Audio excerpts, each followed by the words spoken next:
The bathroom door had barely closed behind JK when YN sank onto the marble floor, tears finally breaking free. The sheer humiliation and the cold water had left her body shivering and her spirit shattered. Yet, the paralyzing fear of what JK might do if he returned quickly overruled her despair. I don't know what he'll do next, she thought frantically. I have to be ready. She scrambled up, her hands trembling so violently that the towel almost slipped. She quickly dried her body, catching a glimpse of her reflection. Eyes red-rimmed, skin pale. She refused to look too long. Moving with a desperate urgency, she pulled on the silk dress JK's maid had laid out, a sophisticated fitted pale blue dress chosen for the Parisian trip. She barely checked her hair, pulling it back roughly. It was just a race against the clock, a small act of self-preservation. Ready, but still deeply shaken, YN walked out of the bedroom. Her steps were unsteady, each one echoing the turmoil in her mind. She descended the grand staircase of the mansion, her heart hammering against her ribs. She reached the massive dining hall, where a lavish breakfast spread was waiting on a long mahogany table. JK was seated at the head, impeccably composed, reading a tablet as if the cruel incident from moments ago had never happened. YN started to walk towards the seat farthest from him, attempting to cross his path quickly and silently. Just as she was about to pass, JK looked up, a sharp, possessive glint in his eyes. Where do you think you're going, YN? His voice was low, a velvet threat. Before she could even utter a response, his hand shot out like lightning, grabbing her wrist. With surprising force, he yanked her forward. Y/N stumbled, letting out a small, terrified sound, and found herself abruptly seated on his lap. JK's arms immediately clamped around her waist, pulling her flush against his solid body. His grip was fiercely strong, eliminating any chance of escape. Ah, much better, he murmured, his breath warm against the sensitive skin behind her ear. He nestled his chin on her shoulder, effectively trapping her. Sit still, my sweet. Today I shall feed my beautiful wife with my own hands. YN felt a wave of nausea. Being held captive like this after the violation in the bathroom was unbearable. She tried to squirm, pushing lightly against his chest. Let me go, JK. I can sit in my chair. JK ignored her protest, picking up a silver spoon laden with a piece of perfectly cooked omelette.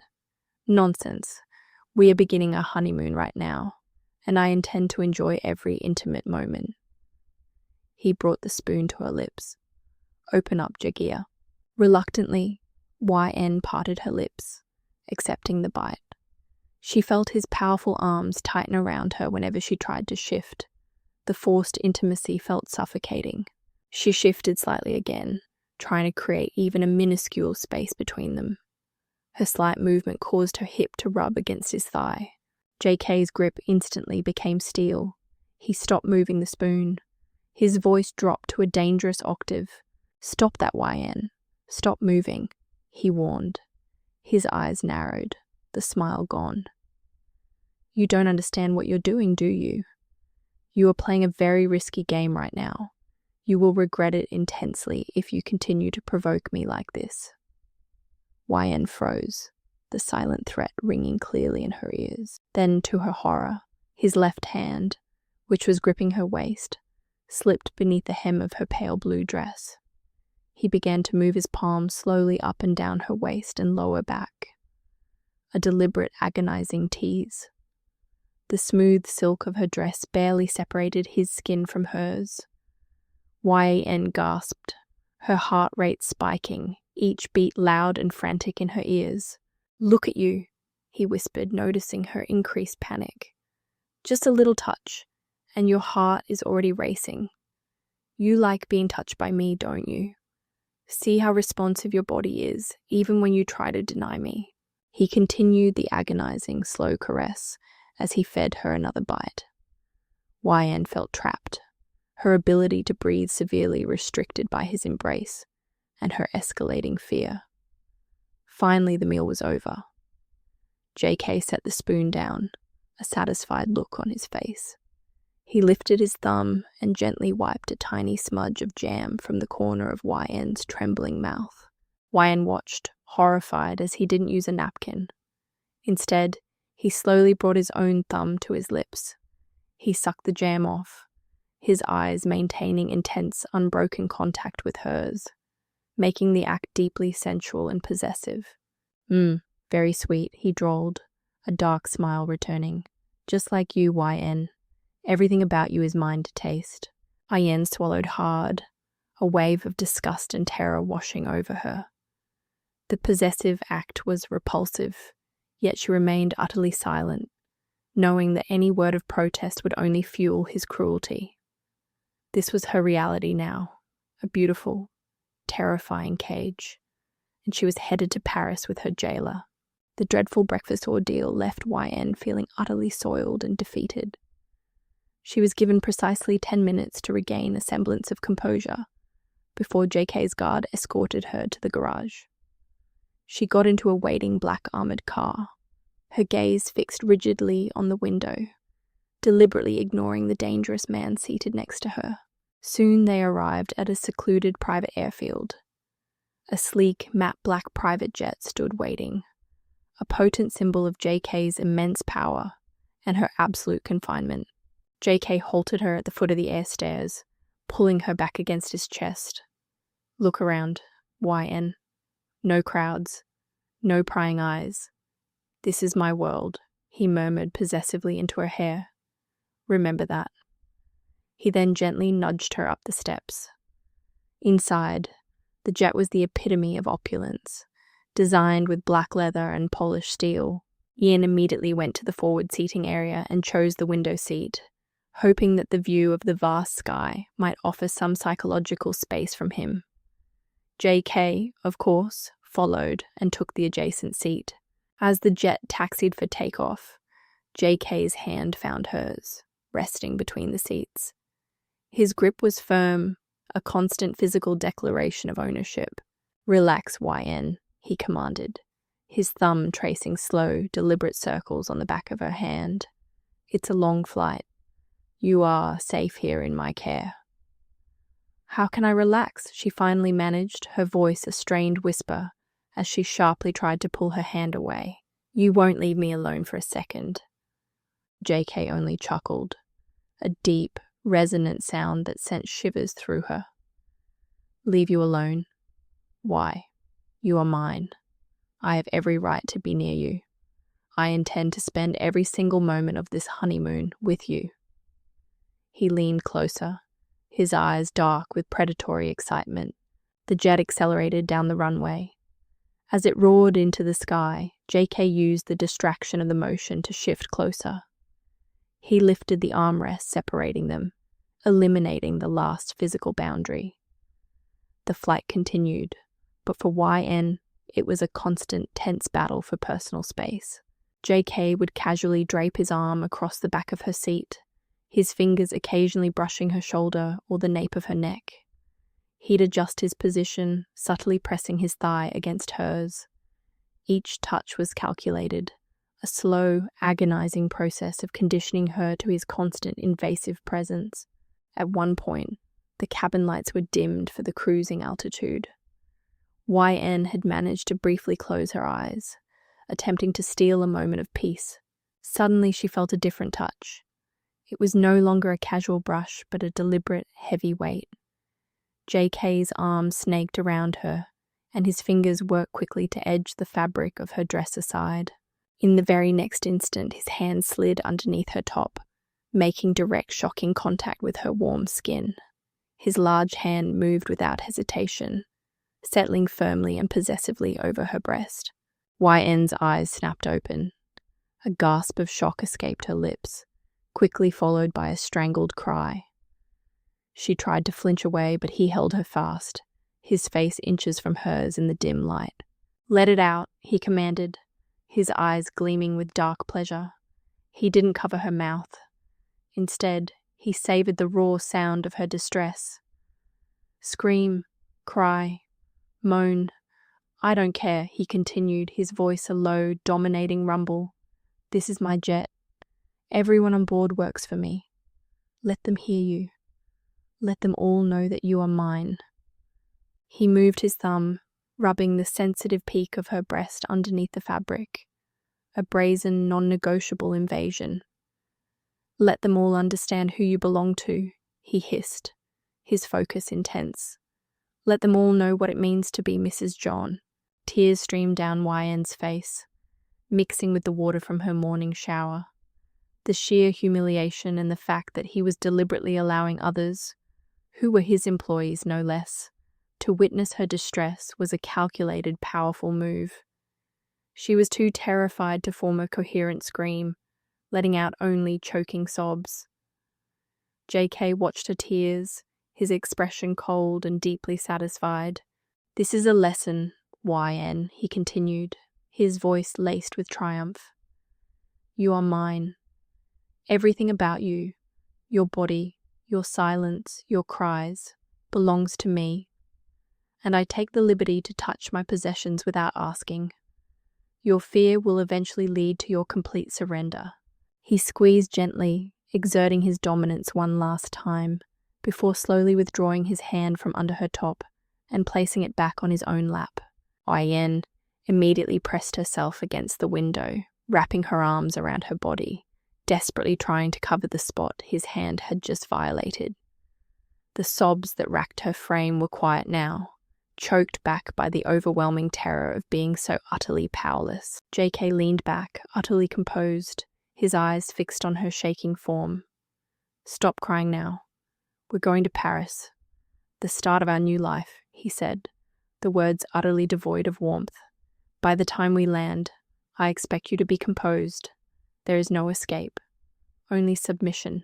The remainder of the flight was a nightmare of tense silence, broken only by YN's muffled sounds of distress and the quiet hum of the jet engine carrying her further into her beautiful, obsessive prison. The private jet finally began its descent into Paris, cutting through the silence that YN's muffled sobs had punctuated. YN, exhausted and numb, quickly composed herself, wiping the last traces of her tears. She knew showing weakness to JK would only invite further dominance. As the jet landed, JK leaned closer, his fingers tilting her chin up. A little makeup would hide that redness, mon coeur, he said, his voice a low, chilling suggestion. But I actually prefer the look of a woman who knows her place. You look lovely. Now, smile. We have an audience. He stood up, straightening his suit. YN knew she had no choice but to follow. The jet door opened onto the tarmac of a highly exclusive terminal. Waiting below was a black motorcade and, more significantly, a small line of JK's Parisian staff and security detail, all bowing deeply. As YN stepped onto the top stair, JK's hand wrapped tightly around her waist, anchoring her to his side. He didn't just support her, he claimed her, pulling her against his body in a way that left no doubt of their connection. They walked across the tarmac. The staff greeted them with hushed respect. JK paused before getting into the car, pulling YN fully in front of him. He looked down at her, a possessive smirk playing on his lips. Welcome to Paris, Mrs. John, he announced, loud enough for all the surrounding staff to hear. Then, he dipped his head and pressed a long, commanding kiss onto her lips. It wasn't tender. It was a public seal of ownership, a warning to anyone watching. YN froze, her hands clutching the air, unable to push him away. She felt her face flush, less from passion and more from the acute embarrassment of this bold public display. After the kiss, JK pulled back slightly, his thumb wiping his lipstick print from her mouth. You taste like victory, he whispered, a subtle threat only she could hear, before ushering her into the car. The drive was short, ending at a magnificent yet imposing historic mansion nestled behind high iron gates in a discreet part of the city. This was clearly another one of JK's fortresses. Inside, the house was opulent but cold. YN was led directly to the master suite, a massive room furnished with antique furniture, heavy velvet curtains, and, most notably, a single enormous king-size bed. As soon as the valet closed the door, YN moved to the far side of the room. Get ready for dinner, JK stated, removing his suit jacket and tossing it onto a nearby chair. We're going out tonight. I want to show you the Paris I bought for you. I don't want to go out, YN whispered, her voice barely steady. I'm tired. JK stopped mid-button, turning slowly to face her. You will do what I say. You will wear the dress I selected, and you will sit across from me at a Michelin star restaurant and pretend to be the proud, adoring wife of Jeon Jungkook. His tone was flat, leaving no room for negotiation. The dinner was an excruciating charade.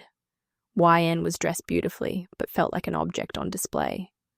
JK was charming to the staff and brutally controlling to her, his hand always finding her knee under the table, gripping tighter whenever she looked away from him. Upon their return, the air in the master suite was thick with unspoken tension. YN watched as JK walked toward the private bathroom.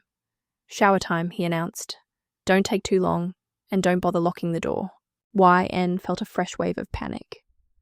She waited until she heard the water running, then quickly grabbed the softest robe she could find and headed toward the dressing room attached to the suite. She decided to use the ensuite bathroom attached to the dressing room, hoping for a sliver of privacy. But as she emerged minutes later, wrapped tightly in her robe, JK was standing at the entrance of the dressing room, leaning against the frame, a dark towel draped low around his waist. Where were you, YN? His eyes were sharp, scanning her appearance. I told you not to bother locking the door, but you tried to hide in the side room instead. Disobedience again. YN clutched the robe tighter. I needed a moment. I'm going to bed. She turned to walk past him, but JK was too fast. He grabbed her arm, his fingers digging in. He pulled her flush against his bare, warm chest, the heat radiating off him, overwhelming her senses. No, he growled, his voice low and dangerous. Not yet. This is Paris. YN, the city of love. And you are my wife. Tonight, you sleep right here. He indicated the massive bed, right next to me. And if you think you can simply turn your back and sleep, you are mistaken. He held her captive against his body, his intense gaze fixed on her. The night had just begun. The air in the luxurious Parisian master suite crackled with agonizing tension. YN was trapped against JK's bare, formidable chest, the reality of her forced marriage about to culminate in the most terrifying way. Let me go, JK, YN pleaded, her voice trembling, her hands pushing weakly against the hard muscle of his abdomen. Please, stop. I'm tired. Just let me sleep. JK's grip tightened, an almost vicious tenderness in his hold. Sleep? Not yet. You spent the entire day fighting me, YN. Now the day is over. The night is mine. And you are my wife.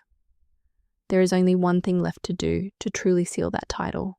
He lifted her abruptly into his arms and carried her towards the massive king-sized bed, ignoring her small gasp of terror. He placed her gently on the silk sheets, the soft landing betraying the harshness of his intent. E/N scrambled back, her eyes wide with mounting panic. No, JK, please, I don't want this. You can't. JK climbed onto the bed, crawling towards her. He was relentless, his face void of mercy. Only a burning, possessive hunger visible in his dark eyes. He didn't speak. Knowing words were useless now. E/N continued to shrink away until she hit the cold headboard. Tears began to stream down her face, the quiet sobs turning into desperate pleas. I beg you, please, JK, don't do this. Don't hurt me. Hurt you?